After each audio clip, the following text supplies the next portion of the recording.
ഇടുക്കി വണ്ടിപ്പെരിയാർ ഗ്രാമ്പയിലിറങ്ങിയ കടുവയെ നിരീക്ഷിക്കാൻ പ്രത്യേക സംഘത്തെ നിയോഗിച്ചു. ഡ്രോൺ ഉപയോഗിച്ച് നിരീക്ഷണം തുടരും. ഇന്നലെ കണ്ട സ്ഥലത്ത് നിന്ന് കടുവ മാറിയിട്ടുണ്ട്. പ്രദേശത്ത് സ്കൂളും വീടുകളും ഉള്ളതിനാൽ നിയന്ത്രണങ്ങൾ ഏർപ്പെടുത്തിയിട്ടുണ്ടെന്നും എരുമേലി റേഞ്ച് ഓഫീസർ ഹരിലാൽ പറഞ്ഞു. സന്ദീപ് രാജാക്കാട് നൽകും വിവരങ്ങൾ. സന്ദീപ് രാജാക്കാട്, നിരീക്ഷണം തുടരുകയല്ലേ? സുജയപാർവതി, തീർച്ചയായിട്ടും അത്തരത്തിൽ തന്നെയാണ്.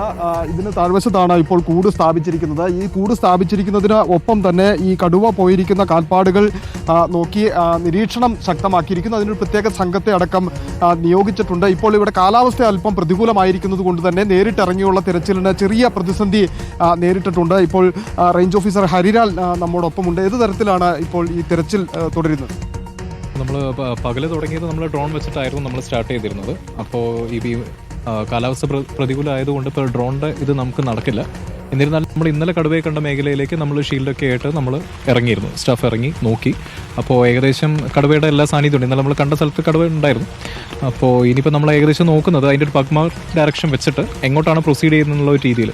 കടുവ അധികം മൂവ് ചെയ്യാൻ സാധ്യതയില്ല, എന്നാൽ പോലും അതിൻ്റെ ആ ഒരു ഡയറക്ഷൻ നോക്കിയിട്ട് നമ്മൾ ഫീൽഡിൽ ഇറങ്ങി തന്നെ നോക്കും. ആരോഗ്യ പ്രശ്നം ഉള്ളതുകൊണ്ടാണോ അത്തരത്തിൽ മൂവ് ചെയ്യാനൊരു സാധ്യത കുറവുള്ളത്? ആരോഗ്യ പ്രശ്നം ഇന്നലെ നമ്മളിപ്പോൾ ഈ കണ്ട വീഡിയോ അതിലെല്ലാം അതിനൊരു പ്രശ്നമുള്ള പോലെയാണ് നമുക്ക് തോന്നുന്നത്. കാരണം അതിന് നടക്കാൻ ഇച്ചിരി ബുദ്ധിമുട്ടുണ്ട്. അപ്പോൾ അതുകൊണ്ട് നമ്മൾ അനുമാനിക്കുന്നു അതിനൊരു ചെറിയ പ്രശ്നമുണ്ടെന്ന് തന്നെയാണ് നമ്മൾ മനസ്സിലാക്കുന്നത്. ഇന്നലെ ഡോക്ടറും അങ്ങനെ തന്നെയാണ് നമുക്ക് തന്നിട്ടുള്ളത്. കൂടുതൽ അതിൻ്റെ ആരോഗ്യസ്ഥിതി നമുക്ക് പറയാൻ പറ്റില്ല. എന്നിരുന്നാലും കണ്ട വീഡിയോ വെച്ച് നമുക്ക് ഏകദേശം ആരോഗ്യ പ്രശ്നം. അപ്പോൾ തെരച്ചിൽ ഏത് തരത്തിൽ തുടരാനാണ് തീരുമാനിച്ചത്? ഇപ്പോൾ കാലാവസ്ഥ ഒരു ചെറിയ പ്രതികൂലമായി മാറിയിട്ടുണ്ടല്ലോ.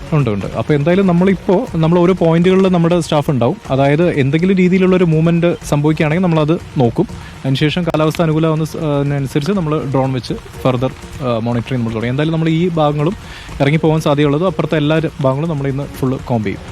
ഈ രാത്രികാലത്ത് കൂടിൽ വീഴുമെന്നുള്ളൊരു പ്രതീക്ഷ വയ്ക്കാം. രാത്രി പ്രതീക്ഷ വെക്കാം. കാരണം എന്താണെന്ന് വെച്ച് കഴിഞ്ഞാൽ അതിന് മറ്റ് ഇരകൾ കിട്ടിയില്ലെങ്കിൽ അത് ഓട്ടോമാറ്റിക്കലി ഇതിൽ വരാനുള്ള സാഹചര്യം കൂടുതലാണ്. അധികം ദൂരത്ത് പോയിട്ടില്ലാത്തത് കൊണ്ട് തന്നെ ഇങ്ങോട്ടേക്ക് എത്താനുള്ള. അതെ, തീർച്ചയായും നമ്മൾ അങ്ങനെയാണ് പ്രതീക്ഷിക്കുന്നത്. രാത്രികാലത്ത് നിരീക്ഷണം നടത്താനുള്ള സാധ്യത. രാത്രികാലം നമ്മളിവിടെ ഈ സ്കൂളിൽ നമ്മുടെ സ്റ്റാഫ് ക്യാമ്പ് ചെയ്യുന്നുണ്ട്. അപ്പം നമ്മൾ ഇന്നലെയും ഡ്രോൺ വെച്ച് നമ്മൾ കണ്ടിന്യൂ ചെയ്തിരുന്നു. പിന്നെ ഒരുപാട് ഡിസ്റ്റർബ് ചെയ്യേണ്ടെന്നുള്ള രീതിയിലാണ്. അത് കയറാൻ പറ്റുവാണെങ്കിൽ അത് തനിയെ കയറട്ടെ എന്നുള്ളതായിരുന്നു. പിന്നെ പകൽ വന്നപ്പോൾ ഒരു ചെറിയൊരു മൂവ്മെൻറ്റ് ഉണ്ട് അതിന്. അപ്പോൾ ആളുകളോട് എന്തൊക്കെ നിർദ്ദേശം നമ്മൾ കൊടുക്കും? ആളുകൾക്ക് നമ്മൾ ഇന്നലെ തന്നെ വേണ്ട നിർദ്ദേശങ്ങളെല്ലാം കൊടുത്തിട്ടുണ്ട്. ഇവിടെ നമ്മൾ ഒരു PRT, ഒരു പ്രൈമറി റെസ്പോൺസ് ടീം എന്ന് പറഞ്ഞൊരു ഗ്രൂപ്പ് നമ്മൾ ഫോം ചെയ്തിട്ടുണ്ട്. അപ്പോൾ അതിലൂടെ തന്നെ കൃത്യമായിട്ട് എന്തെങ്കിലും വിവരങ്ങൾ അതിൽ അറിയിക്കും. പിന്നെ ഇവിടെ ഈ മേഖലയിൽ ഈ വഴി പൂർണ്ണമായിട്ടും ഒഴിവാക്കാനുള്ള നിർദ്ദേശം കൊടുത്തിട്ടുണ്ട്. സുജയ, അത്തരത്തിലാണ് ഈ കടുവ കൂട്ടിലാകുമെന്ന ഒരു പ്രതീക്ഷ തന്നെയാണുള്ളത്. കാരണം അധിക ദൂരത്തേക്ക് ഈ ഒരു ചെറിയ ആരോഗ്യ പ്രശ്നം ഈ വീഡിയോകളിൽ കണ്ടിട്ടുള്ളത് കൊണ്ട് തന്നെ അധിക ദൂരത്തേക്ക് പോകാനുള്ള ഒരു സാധ്യതയില്ല. മറ്റ് ഇരകളൊന്നും കിട്ടിയിട്ടില്ല എങ്കിൽ ഈ കൂട്ടിലേക്ക് എത്തുന്ന ഒരു സാഹചര്യം ഉണ്ടാകുമെന്ന ഒരു പ്രതീക്ഷയാണുള്ളത്. അതോടൊപ്പം തന്നെയാണ് ഈ കടുവ ഏത് വഴിക്കാണ് സഞ്ചരിക്കുന്നത് എന്ന് നോക്കി അതോടൊപ്പം തന്നെ വനംവകുപ്പിന്റെ പ്രത്യേക സംഘവും സഞ്ചരിച്ചു കൊണ്ടിരിക്കുന്നത്. എന്തായിരുന്നാലും വിവരങ്ങൾ നൽകിയത്. കടുവ ഇന്നലെ കണ്ട സ്ഥലത്തില്ല, അവിടെ നിന്ന് മാറി.